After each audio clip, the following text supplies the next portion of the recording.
Gracias a ti por estar con nosotros. Saber para servir. Hoy, queridos amigos, en Jueves Culturales, un tema interesante, importante y trascendente. Tenemos un gran invitado con nosotros y el tema es Teresa de Lisieux y nuestra propia plenitud. Nos acompaña el padre Carlos León Daza, carmelita descalzo, carmelita teresiano, desde la ciudad de Pereira, en Colombia. Quiero decir que para mí su presencia en el programa es una caricia al corazón. Lo estimo enormemente como amigo. Fuimos compañeros durante toda una maestría en Ávila, en España, sobre mística y ciencias humanas, con la especialidad en Teresa de Jesús y Juan de la Cruz. Fuimos compañeros de banca, por así decirlo. Un hombre siempre gentil, siempre amable, muy creativo, estupendo fotógrafo, un hombre con una enorme devoción a Santa Teresita del Niño Jesús, que también es conocida como Santa Teresa de Lisieux. Finales del siglo XIX, para no confundirla con Teresa de Ávila, Teresa la Grande, Santa Teresa de Jesús, de quien hablamos periódicamente en este programa.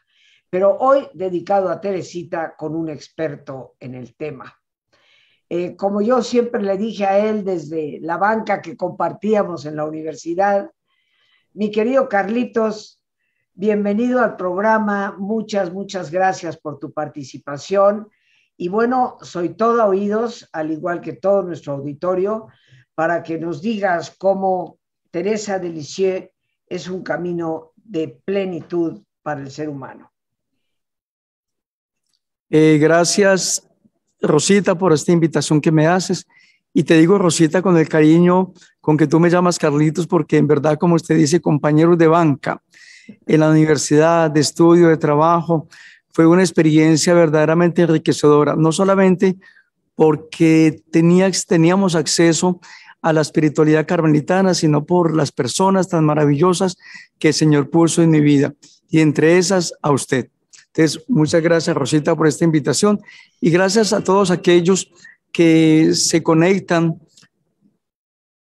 y abren su corazón para que esta pequeña y gran santa, la santa más grande de los tiempos modernos, nos marque el camino de la plenitud en el amor. Pues yo te quiero contar y les quiero compartir que me llamó la atención cómo uno puede vivir con un santo sin darse cuenta. Y esa es la experiencia de Santa Teresita allí en su monasterio en el siglo XIX. Ella vivió 9 años en el monasterio de Lisieux y al morir, sus hermanas dijeron, ¿qué vamos a hablar? ¿Qué vamos a compartir de esta religiosa que acaba de morir? Porque ustedes saben que cuando un religioso muere, se levanta un acta, se llama el acta necrológica, y en esa acta se expresan las virtudes, cualidades y obras que haya hecho el religioso. Y a la hermana que designaron para hacer el acta preguntó a las demás, ¿qué vamos a decir de esta niña si no hizo nada? ¿Qué vamos a decir de ella? Pues bien, esa es la experiencia que yo creo que tenemos muchos, que vivimos con un santo sin darnos cuenta. Vivimos con unas personas llenas de Dios y no nos damos cuenta de ello. Pues bien, esta niña que murió a los 24 años y que a su entierro no fueron más de 20 personas. 20 personas. Un año después de su exhumación, de su muerte, fue exhumada y asistieron más o menos 500,000 personas a la exhumación. Entonces nos vamos a referir primero a una pequeña biografía de la santa. Sí. Luego hablaremos un poco de su contexto histórico, eclesial, y finalizaremos con una mención de una de sus parábolas, el pajarillo.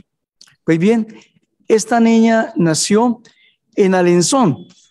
Empecemos por decir que es conocida como Teresa de Lisieux, pero ella no nació en Lisieux, ella nació en Alençon, al norte de Francia, en la Normandía francesa. Allí nació ella. Se le conoce como Teresa de Lisieux porque después vivió en Lisieux. Ella nació el 2 de enero de 1873 y su nombre de pila es María Francisca Teresa Martin Guérin. María Francisca Teresa Martin Guérin. Es un nombre bien largo y complejo. María por María Santísima. Francisca por su hermana que antes de ella había fallecido. Y Teresa por Santa Teresa de Jesús. Pues bien, ella es la menor de 9 hermanas, pero 5 fallecieron cuando eran niños y entonces se convirtió en la menor de 5 hermanas, todas religiosas. Teresita era la menor y se hizo carmelita descalza. Leonia entró al monasterio de la Visitación, de las Visitandinas, y las otras 3, María, Paulina y su hermana mayor, se hicieron todas carmelitas de clausura. Pues bien, esta niña creció en un ambiente muy complejo, porque resulta que en ese momento en que ella nació, todavía se quedaban rastros de las huellas de las guerras franco-prusianas, o sea, entre Francia y Alemania. Y ella vivió, se dio cuenta de la pobreza, de la angustia, del dolor de la guerra. Ella fue testigo de ello. Ella al nacer allí en Alençon, una ciudad sencilla y pobre de la Normandía francesa, estaba enriquecida por el amor de sus padres, de su familia. Bien dice ella que sus padres eran más dignos del cielo que de la tierra, porque tanto Celia como Luis eran grandes hombres, grandes personas. Luis quiso ser sacerdote y no pudo serlo. Celia quiso ser religiosa y no pudo serlo. Entonces, por los avatares de la vida se conocieron y Teresita se convierte entonces en la niña de esta familia, católica, basada en los valores, creyentes en el Señor y amantes de María. Teresita desde niña mostró grandes cualidades espirituales e intelectuales. Ya le conocían como la doctorcita, pero apenas tenía 4 años cuando su madre, Celia, falleció. Y entonces fue llevada a un pueblo cercano al norte de Francia llamado Semayé. Allí la entregaron a una nodriza para que la amamantara, puesto que su madre, Celia, estaba enferma. Por eso vamos a encontrar un gran volver de Teresa, ya mayor, a la infancia. ¿Por qué? Porque la nodriza se llamaba Rosa Tillé, y todos conocemos la gran expresión de Teresita: haré caer una lluvia de rosas. Entonces aquí hay que enfatizar algo muy importante en la vida de Teresa, y es que para nosotros entrar en el contacto teresiano tenemos que entrar en ese juego del lenguaje, en la metáfora, en la parábola, donde Teresita va enriqueciendo su existencia. Por eso alguien va a decir, Teresita es el 5º evangelio, porque ustedes saben bien que todos los evangelios, los 4 evangelios, son parabólicos, son metafóricos, que el lenguaje de Cristo Jesús nuestro Señor es un lenguaje desde la comparación, desde la sencillez, desde la pequeñez. Y eso es Teresa. Ella lo empieza a expresar cuando va a decir, yo quiero que sobre el mundo caiga una lluvia de rosas. ¿A dónde nos está reenviando? Al primer amor, al primer abrazo, a la primer gota de leche, a la primera caricia esencial que le prodigó Rosa Tellé allí en Semayé. Entonces, mis queridos hermanos, qué bueno saber que estamos teniendo contacto con una niña, sí, que falleció a los 24 años, pero llena de evangelio, llena de palabra de Dios. Y entonces eso le valió el nombre de Quinto Evangelio. Teresita sigue creciendo y entra al monasterio, pero antes de ello, ella sintió la necesidad de ser carmelita desde pequeña, y cruzando los 14 años, se fue con su padre y con su madre a Roma a encontrarse con el Papa León XIII, y le formula la inquietud: yo quiero ser carmelita de clausura del Carmelo de Lisieux. El Papa, ¿qué le dice?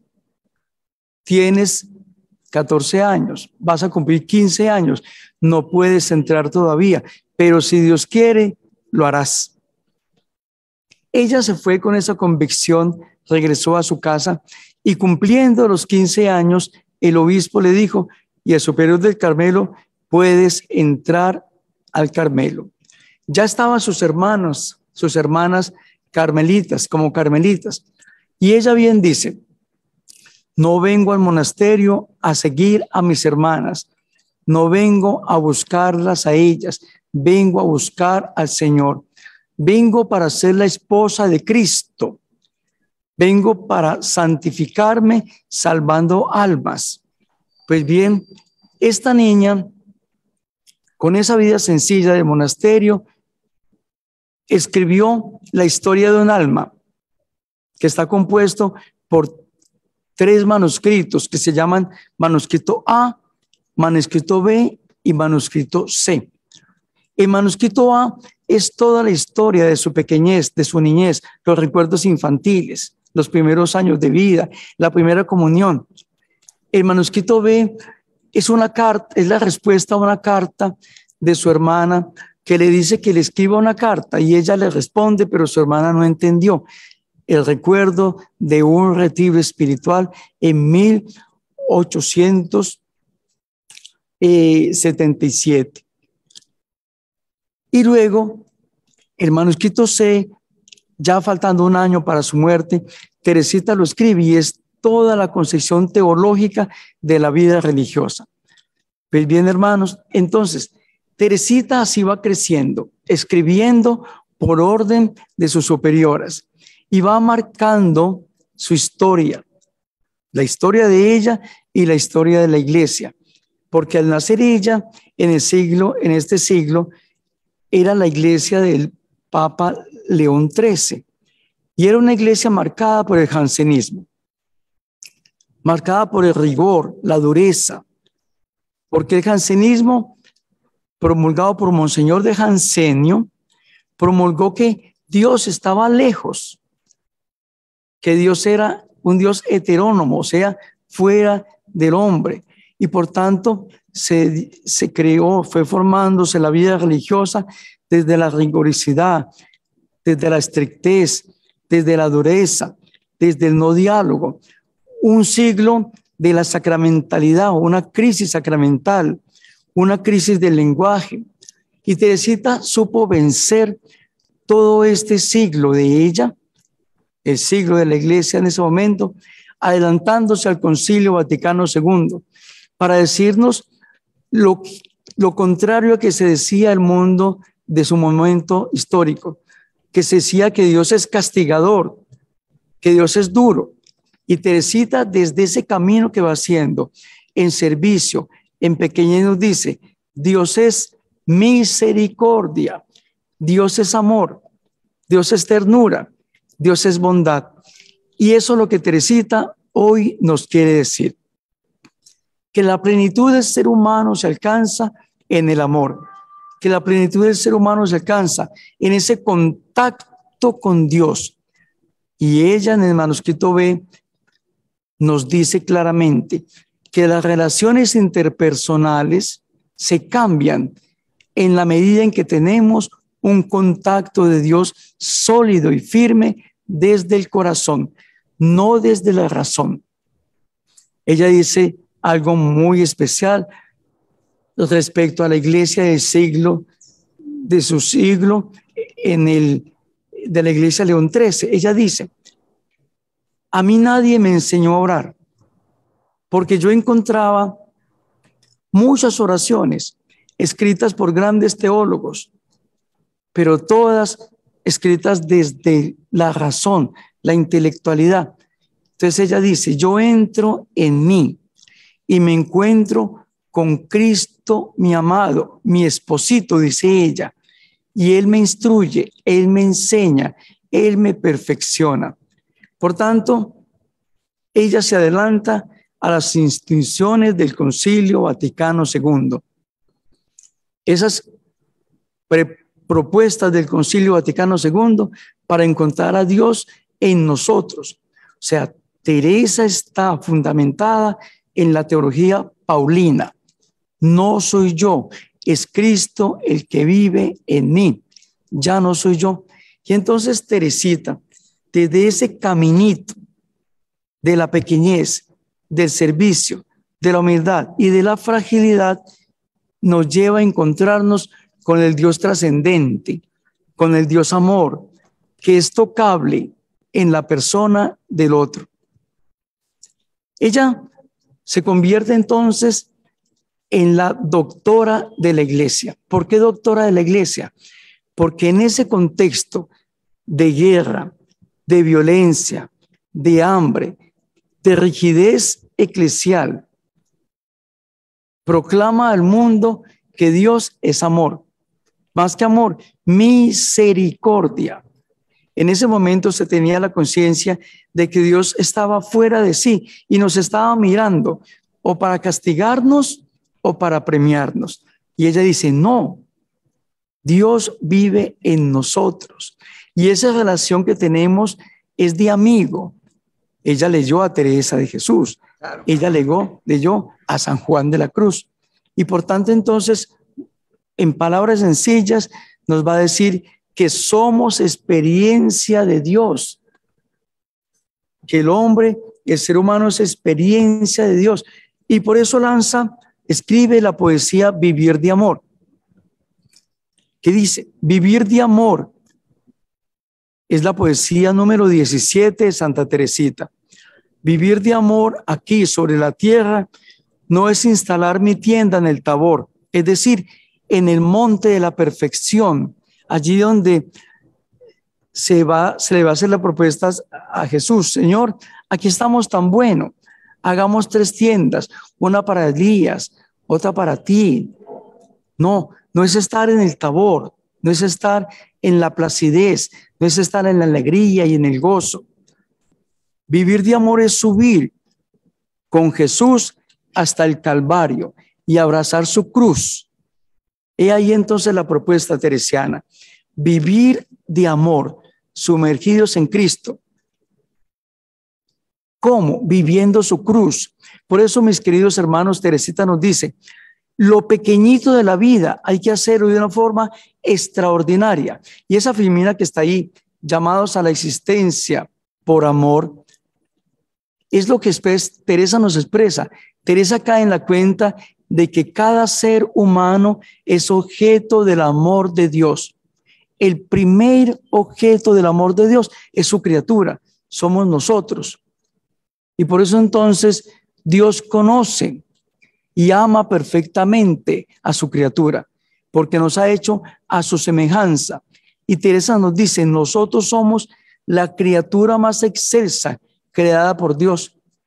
Ella nos dice: cada uno es llamado a la existencia con un nombre propio y Dios lo mantiene en su ser.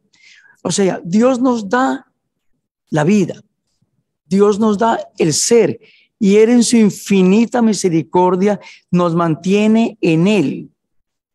En Él nos hace criaturas suyas porque nos ama, porque desea lo mejor para cada uno, para que ninguno de nosotros se pierda, dice Teresita, como dice el Evangelio en el capítulo de Juan, la oración sacerdotal, que ninguno de estos pequeños míos se pierda.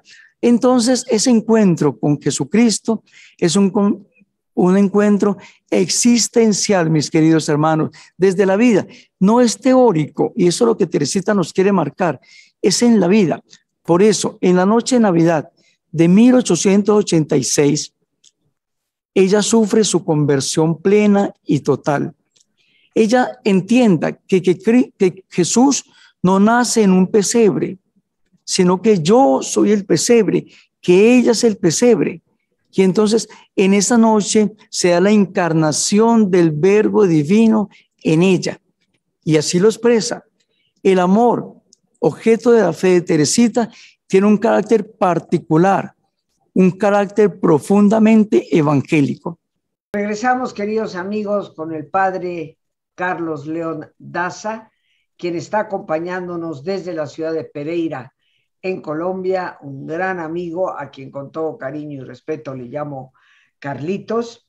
Y bueno, mi querido Carlitos, nos quedan todavía unos 8 minutitos para dar cierre a esta breve visión de la vida de una gran santa que de hecho actualmente es doctora de la Iglesia, al igual que Teresa de Jesús, su madre fundadora del siglo XVI, pero Teresita de Lisieux del siglo XIX, una joven que fallece a los 24 años de edad, deja en sus escritos una doctrina que la Iglesia considera oficial.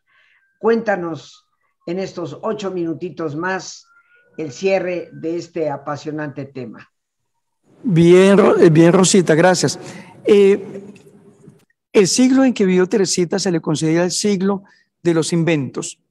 Cuando ella fue a Roma para pedirle al Papa que le permitiera entrar a los 15 años al monasterio, conoció los ascensores. Y aquí viene la genialidad espiritual de Teresita. Ella encuentra que los ascensores suben a las personas de un piso a otro sin ningún esfuerzo, que no hay que hacer esfuerzo para subir escaleras. Entonces dice ella, yo quiero mi ascensor propio para subir al cielo, para subir a Dios. Y ella dice, ya tengo mi ascensor. Mi ascensor es Jesucristo. Él mismo me subirá al cielo, pero para que Él sea mi ascensor, yo tengo que ser pequeña. Y entre más pequeña, más fácil para Él llevarme al cielo, a su presencia. Y ahí entonces una genialidad de Teresita. Buscar su ascensor, que es el mismo Cristo Jesús nuestro Señor, que la lleva al cielo. Luego ella también tiene una genialidad muy grande cuando nos dice que somos llamados a la existencia por amor. Y ella se compara con un pajarillo, que es el que tienen en pantalla, un pajarillo que vuela y quiere llegar al sol. Y ella dice, el sol está muy lejos y habrá tempestades y habrá nubes y habrá problemas, pero el pajarillo, que soy yo, dice ella, volará y moverá sus alitas. Y aunque haya tempestades, yo sé que el sol está ahí y yo voy a ir, yo voy a progresar, voy a perseverar, voy a permanecer, seré fiel. Y ahí está una de las grandes enseñanzas de Teresita hoy, ser resiliente, ser capaz de enfrentarse a la dificultad y vencerla, no decaer, no desfallecer. Y esa fortaleza, dice Teresita, se la da el Evangelio, la oración, el encuentro íntimo y personal con el Señor.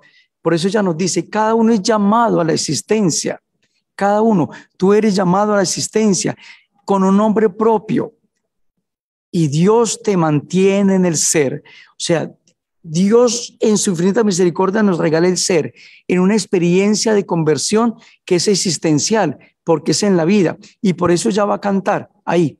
Cantaré eternamente las misericordias del Señor. Así se titula la historia de un alma. Cantar eternamente las misericordias del Señor. Que nosotros podamos cantar las misericordias del Señor toda la vida. Esa cama es de la enfermería donde falleció Teresita. Desde allí, desde ese lecho de muerte, Teresita nos dice, hay que cantar eternamente, o sea, siempre, todos los días de la vida, las misericordias del Señor.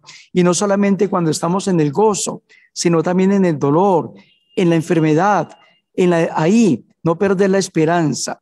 La misericordia del Señor es la gracia de Dios obrando misericordia en nosotros, obrando el milagro de la vida y de la existencia.